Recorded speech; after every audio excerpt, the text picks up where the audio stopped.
Anders og jeg er blevet anbefalet at lave de her videoer, hvor vi forklarer mere og mere, hvad det er, vi egentlig går og laver her til daglig, når det er, vi laver heksedæk.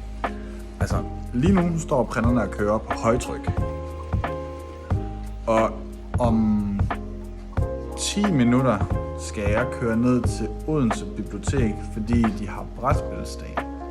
Vi har aldrig været der før. Aner ikke, hvad det er. Vi er bare ned og se, hvad det er. Vi tager 2 spil med, fordi vi håber på at få nogen til at playteste.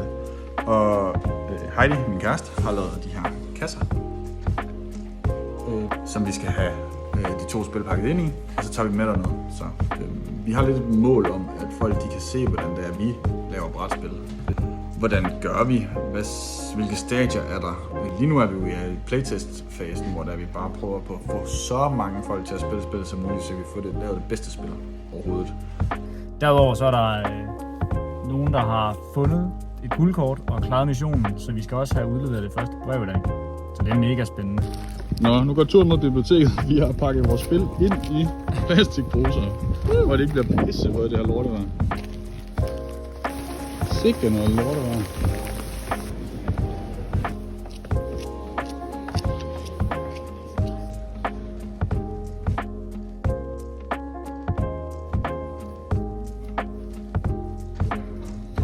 Så er det så har jeg en rød mere. Så jeg kan spille 7 røde.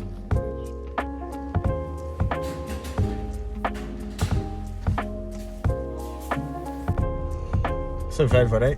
Vi har været inde ved Odense Bibliotek og test heksedæk. Vi har fået rimelig god feedback. Vi er kommet i kontakt med flere personer.